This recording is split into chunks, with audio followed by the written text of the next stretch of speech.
Kita sudah memasuki zaman di mana uang menjadi segalanya. Bahkan tidak sedikit pembunuhan, pertengkaran dan permusuhan, semua bermula dari uang. Ucapan Nasran memang tidak main-main. Ketakutanku menjadi kenyataan. Sudah lebih dari 2 bulan, Mama diberhentikan bekerja begitu saja dari rumah sakit, tanpa alasan yang masuk akal. Padahal, selama ini Mama sudah sangat baik menjalankan tugasnya sebagai dokter. Lalu aku? Jangan ditanya lagi. Selama 2 bulan ini pula, aku terus melamar pekerjaan hampir di seluruh perusahaan di Jakarta. Tapi hasilnya sama, nihil. Aku hanya bisa gigit jari, seolah semua perusahaan di Indonesia sudah memblacklist namaku jauh-jauh hari, bahkan sebelum aku mendaftar sekalipun. Pernah kala itu aku melamar di perusahaan properti. Pemilik perusahaannya langsung melakukan wawancara padaku, dan aku langsung diterima. Iya, aku diterima. Tentu perasaanku begitu bahagia sampai jika akalku tidak waras, ingin rasanya melompat sampai masuk got, persis seperti orang yang kehilangan akal. Tapi setelah ia membuka berkas-berkasku, air mukanya berubah terkejut dan lalu mengatakan, "Maaf, kami tidak bisa menerima Anda, silahkan keluar." Rasanya aku ingin menangis dan menjerit. Kini aku tahu mengapa kita diperintahkan untuk bahagia sekadarnya dan sedih juga sekadarnya. Karena tidak ada kebahagiaan yang abadi. Lihatlah, belum beberapa menit aku bahagia, lantas dia mencabutnya begitu saja. Walau sebenarnya bukan kali pertama perusahaan itu menolakku, tapi rasanya tetap saja sedih. Bahkan ada yang menolakku mentah-mentah dengan alasan yang tidak jelas pula. Padahal nilai IPK ku di atas rata-rata, bukan sombong, tapi kenyataan. Ya sudahlah, aku yakin semua rencana Sang Halik tidak pernah mengecewakan. Aku hanya tinggal menunggu waktu untuk bahagia. Maafin Alda ya Ma, Alda salah. Berulang kali pula kalimat itu terus keluar dari bibirku karena merasa menyesal dan bersalah sudah membuat Mama yang begitu kucinta masuk ke dalam masalah yang kubuat sendiri. Tidak perlu minta maaf sayang, kamu tidak salah. Mama justru bangga. Aku menoleh. Bangga?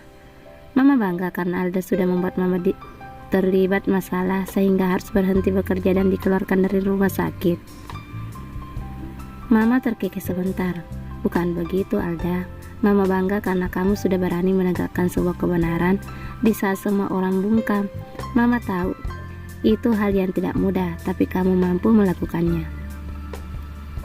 Itu juga karena Mama yang selalu bilang ke Alda kalau orang non-muslim tidak bisa membaca Al-Quran, mereka tidak bisa membaca hadis, tapi mereka membaca kita. Maka jadilah cerminan Islam yang baik, kataku.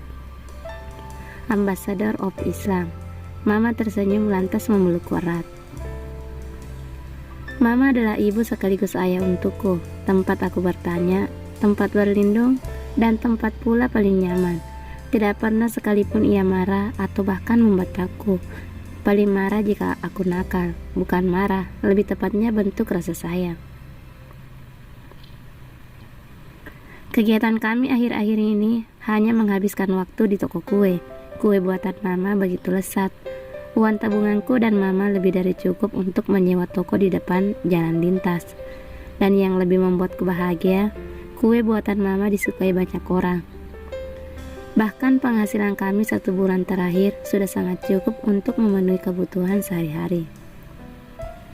Kini sudah jelas Allah tidak sebecanda itu menempatkan hambanya di suatu kondisi. Pasti ada hikmah yang terkandung di dalamnya. Tiba-tiba ponselku bergetar. Ada pesan masuk. Setelah membukanya, betapa senangnya aku saat ternyata ada panggilan kerja. Iya, kali ini aku diterima di Arlan Hendra Atmaja Tbk, perusahaan yang bergerak di semua bidang, dari mulai properti, transportasi, saham, sampai media massa, menafkahi ratusan ribu karyawan yang tersebar di lebih dari 100 cabang perusahaan. Seperti kerajaan, perusahaan ini memiliki kekuasaan dan pengaruh sangat besar. Dan satu hal yang pasti, Atmaja Tbk begitu bersaing keras dengan Herland Corp. Aku juga masih tidak percaya bisa diterima di sana. Ada apa, Dak? Tanya mama bingung ketika raut mukaku berubah drastis. Alda diterima kerja mah. Jawabku senang bukan main, sampai memeluk mama sangat erat. Sungguh? Bukan prank lagi. Nanti setelah wawancara dan lihat nama kamu langsung di blacklist, kata mama tidak percaya. Kali ini tidak mah. Alda sudah kirim semua data, termasuk nama, bahkan pas foto juga. Mama kok nggak yakin ya? Ya sudah, mama doain Alda aja ya, semoga semuanya lancar dan Alda bisa diterima kerja dengan murni, nggak kayak kemarin-kemarin. Alda mau siap-siap dulu. Aku langsung berlari secepat kilat menuju kamar dan mengganti pakaian dan rok hitam dengan rok hitam dan tunik ungu, dilengkapi kerudung hitam dan tas kecil, lalu menaburi pipi dengan bedak bayi. Sengaja tidak memakai lipstik atau semacamnya, karena kata mama, bibirku sudah merah alami. Alda pamit mah, assalamualaikum, kataku seraya menyambar kunci motor di atas meja. Waalaikumsalam, hati-hati, jangan ngebut, jangan lupa baca bismillah, jawab mama. Aku tersenyum sambil memberi 2 jempol. 4 bulan yang lalu, aku merasakan hal yang sama seperti ini. Bahagia bisa diterima menjadi sekretaris di perusahaan minyak terbesar di Indonesia. Bahkan perusahaan itu dalam hitungan detik mampu menghasilkan ratusan juta rupiah. Kesuksesan Herlam Corp tidak lepas dari orang-orang yang bekerja keras di dalamnya, terutama Sang Chief Executive Officer, Ataya Nasran Herlan. Pria berusia 27 tahun yang sangat cerdas, pekerja keras, tegas, dan beringas. Namanya bahkan termuat dalam 50 orang paling berpengaruh di dunia versi majalah Time. Wajahnya pun sangat tampan dan mewah, sekilas seperti malaikat bak turun dari langit. Rahangnya, matanya coklat muda terang, alisnya tebal, bahkan bibirnya merah. Dan aku yakin dia tidak merokok, tapi percayalah, sifatnya seperti iblis. Sekalipun rasanya tidak pernah aku melihat satu saja bibirnya terangkat, meski hanya sekadar tersenyum pada klien, ia selalu menampilkan wajah datar. Hidupnya ia habiskan hanya bekerja. Entahlah, aku juga tidak tahu dia punya keluarga atau tidak. Yang jelas, Nasran sering atau bahkan setiap hari menginap dan lembur di kantor. Satu lagi, aku juga tidak pernah melihatnya makan. Setiap kali bertemu klien, dia selalu disibukkan dengan tip yang biasa ia pakai untuk bekerja. Selalu saja ada alasan jika diajak makan. Pertama kali melihatnya seolah aku terpana dengan ciptaan Tuhan yang begitu luar biasa tampan. Setiap inci dari wajahnya begitu sempurna, tidak kurang, bahkan menurutku kelebihan. Tuhan seolah begitu sungguh-sungguh meletakkan semua perpaduan yang begitu wah pada wajahnya, sehingga mampu memikat kumbang lalu untuk singgah menatapnya sebentar. Nasran nyaris tidak pernah bicara padaku, yang sering mengajak bicara hanya aku, dan jawabannya hanya ya, tidak, jangan, urus semuanya. Cuma itu, serius, aku tidak bohong.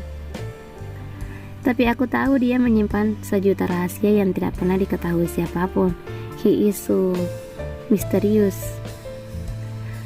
Baru seminggu bekerja di sana, aku sudah dihadapkan dengan liarnya seorang Ataya Nasran Herlan.